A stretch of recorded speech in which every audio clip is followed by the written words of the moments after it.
You can use a template like a square template or a circle template when drawing thumbnails. So say I want to choose this 1 3/8 template. I could give myself a guideline.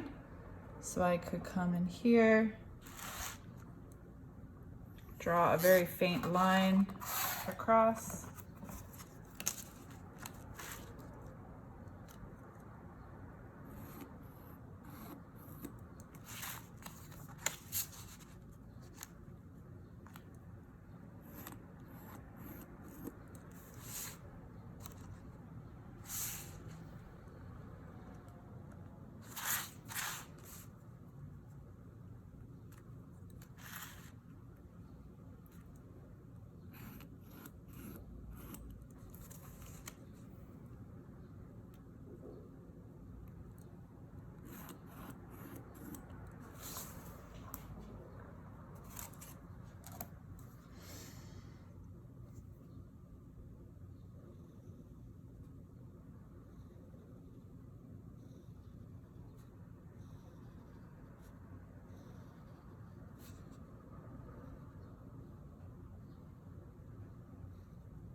So today we're gonna make your own template. So this isn't something that you have in your kits. You could get it at an art supply store if you wanted to. But what we're gonna use is the Bristol paper that comes in your kit to make your own template. The great thing about Bristol is that it's really thick and durable and strong. So this template is something that should last you definitely through this first assignment as you draw lots of thumbnails. If not, it could last you even longer. So as you saw in the previous video, this being kind of an equal distance that I could flip around allowed me to really quickly space out a bunch. So the word that this is gutter. It's basically like a space between two objects, this dimension. So the first thing that you need to figure out for your own home templates is how big do you want that gutter to be? So let's look at the ruler and talk about some things that might be options. So me personally, this one on this template, let's see how much it is. If I hold these two things up to here, it's 1/8 of an inch. So I think it's a little too narrow for what I want to try to do. You could certainly try yours at 1/8 of an inch. I think it would be technically maybe too hard.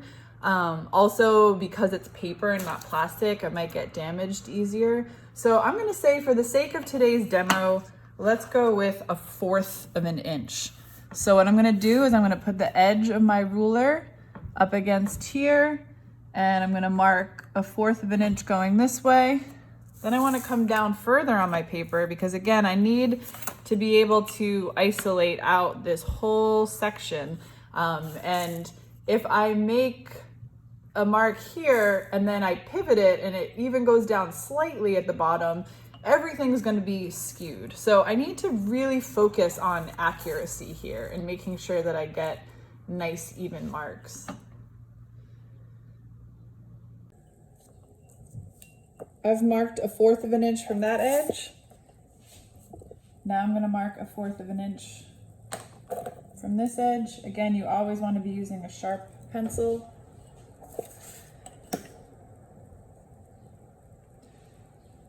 So what I'm going to do now is make sure that this is equidistant, the edge of this ruler to here, the edge of this ruler to here. And then I'm going to come in like this. And I wouldn't want to do a heavy pencil mark here because it's going to be really hard to remove that mark. So what I'm going to do instead is just like almost even let like just the weight of my pencil come down here and make a mark. You can see too, if you were to look, you can probably see a tiny sliver of paper between the edge of my ruler and this. So even though I had a pencil marked from here to here, a pencil mark from here to here, my eye was able to do a slight auto correction. And that auto correction was like, if I had put it right on that pencil line, it might be hard to see, but that's slightly skewed. So now, like that, I can autocorrect and I'm gonna get a much straighter line. So I'll bring this up just so you can see. So you can see that's the difference of mark. That's kind of my initial mark making. That's my lighter mark. You can see down here, my pencil mark was actually inaccurate. I had to move it over a little bit. Another tool that is in your kit is a white eraser.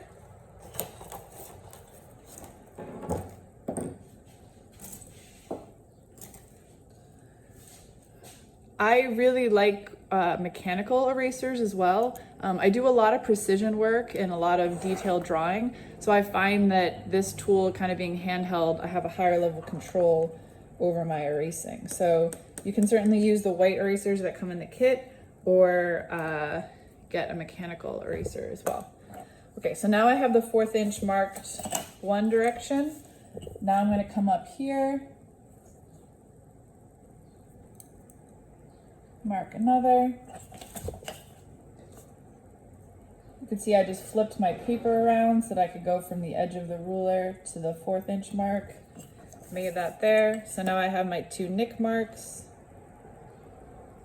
You can come in here, isolate out 1/8 of an inch. Again, a light pencil mark. So now I've done what's made this square. This edge is square to this edge, and now I can mark off as many as you want, really. You can customize this template. I think I'm gonna try, for the sake of this demo, I'm gonna do 4 squares that are each 1/4 of an inch apart. So I'm gonna make my thumbnails 1.5 inches. So I find that the largest one on here is still a little bit small for how I want to draw. So I'm going to make mine instead 1.5. So I'm going to come back over here with my ruler and I'm going to get it up against this 1/4 inch mark. Get it lined up there on the line. Everything's nice and square. So I'm going to come in here to 1. If I was to make a mark there, that would be 1 1/4. I want 1.5. So there should be whatever's the longest mark between your 1 inch and your 2 inch mark, that should be your 1/2 inch mark. So you're gonna come in here and make a mark. If I was to just go now and like do this here and do this here and do this here, I would just be at it for a really long time. So if possible, you wanna make all your directional marks going this way, and then you want to make all your directional marks going this way and then connect them. That will save you some time.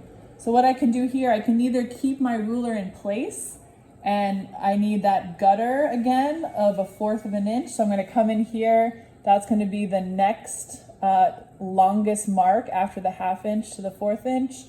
And then I'm going to move my ruler to the end of that line, and I'm going to go 1 1/2.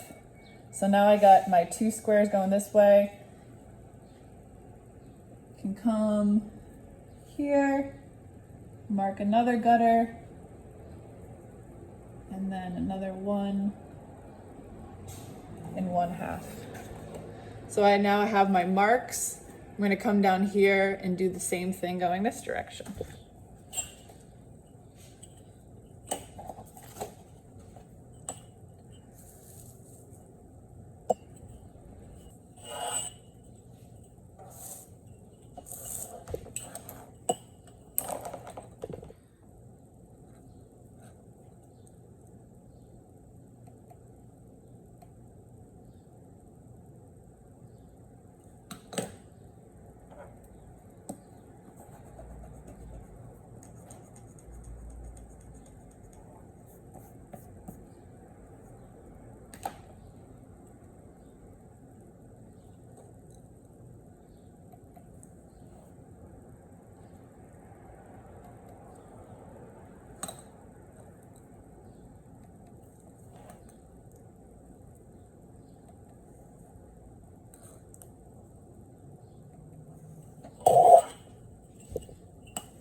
now what I have to do is I have to make all these really long marks. And if I was to come in here without using the L of my map board, chances are my cuts would be really far off. One of the things I want to utilize, especially when I make long cuts, are the fact that these grid lines start up here, but that they end down here. So the more that I can do to utilize their squareness and the squareness of my paper, it's almost like taking out an insurance policy on your template. Chances are, if I didn't use these grid lines, everything would be slightly skewed and just not ideal. It would work, but the craftsmanship wouldn't really be there. So instead, what I can do is rely on these marks, and they kind of help guide me. So as you can see, I have nick marks up here and down here. But like I mentioned, I also have this insurance policy of these grid lines. So see how these lines start up here and end down here. So what I can do is I can really lock it in. I can now look both here at my grid lines, my continuous grid lines, but I can also look at my little pencil marks too. And if everything locks up and is pretty square, then I can be pretty confident in those lines. Again, I don't want to press down heavy the weight of my pencil to come in here, make a mark. So I suggest getting the first line that you make to be perfectly on a grid line if possible. That's not going to be the case for every line, right? Because this one comes in 1/4 of an inch. You might be able to place your paper in a way that you can access a 1/4 of an inch mark at the top of your cutting mat. But if not, you're going to always be looking at the negative space between the closest grid line and to where the edge of your ruler is. So you can really quickly kind of look at that distance. And again, this is where the training of your eye comes into place, because you might not be able to quickly see if this line to here is equidistant from this line to here. But that's why we're practicing this template. You kind of gain skills and more patience and more of a skilled eye kind of as you go. So I'm going to come in here, draw those pencil lines, and I'm going to keep going for the remainder of the marks.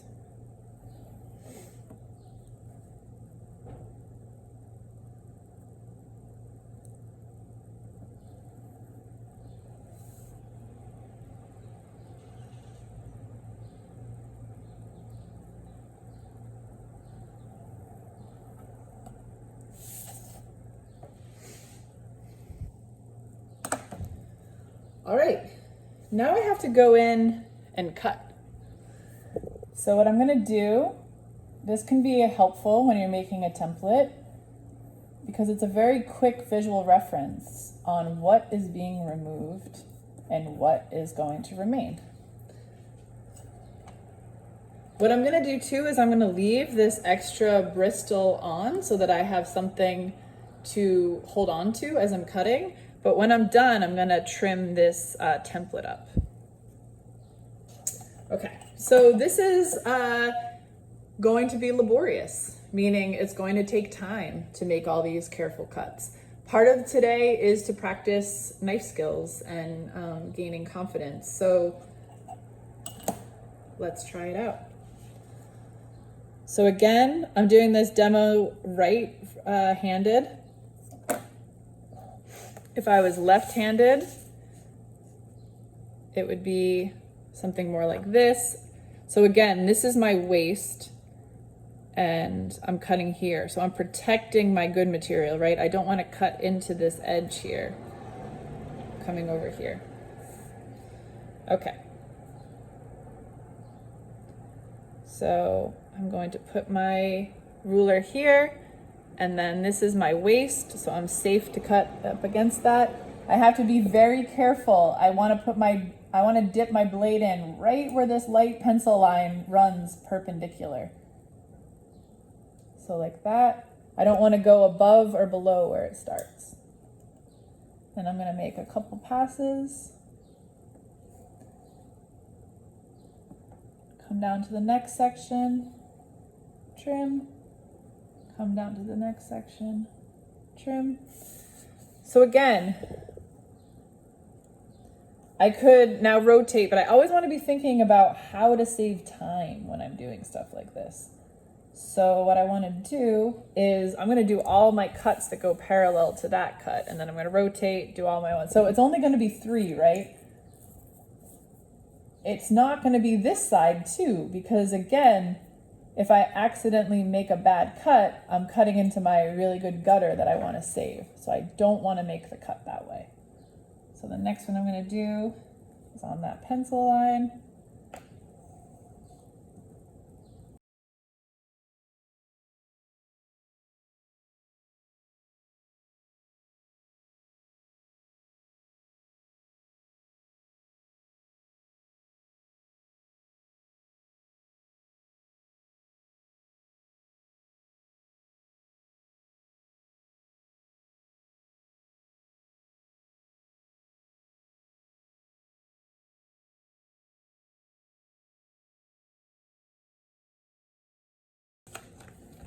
You might have to go in and do slight repairs. So say there's like a corner that didn't fully detach, you might have to go in and do some detailed work with your knife. So for example, rather than pull it off because you might damage the template, go in there and just do some careful work with your knife. Always make sure there's nothing underneath your paper too. So if you just notice, like even that double stack of Bristol that was under there made for this kind of like awkward pocket. And if I had just gone and cut, that pocket would have translated to my measurements all being slightly off. So now my template is done. I want to give myself a bit of a healthier margin than this. So I'm actually going to use the width of my ruler. I like to use the width of my ruler a lot because it's just a consistent measurement and it's something that already exists for me.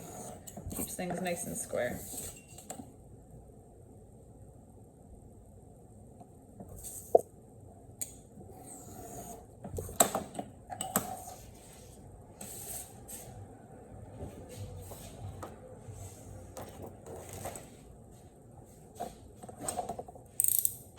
What you can do now, if you want, is erase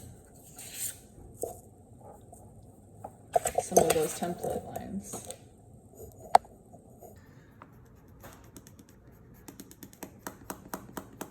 I also, you can label this. So I'm going to call this thumbnails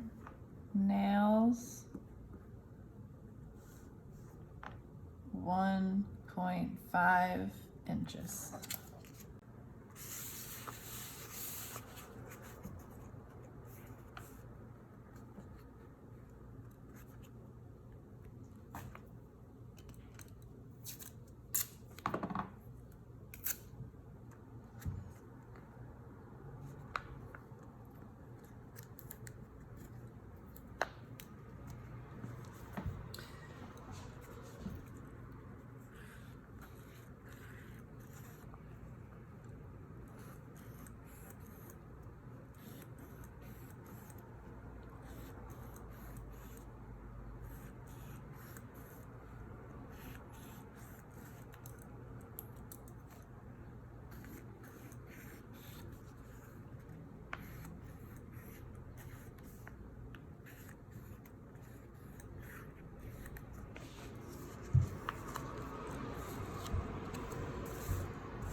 See, this one came in a little weird, and that was because the template moved. So rather than maybe 2 points of contact with the blue tape, maybe if I had done a third one over here, that would have helped it stay. So what I would do in this case, I really only have like, you know, one and another little tiny spot over there to clean up. But other than that, my thumbnails are really parallel and really clean.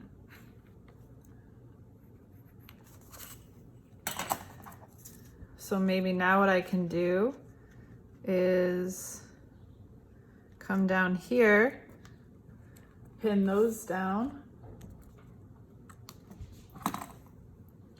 and then because I had that little bit of a problem up here, maybe I preemptively pin that down.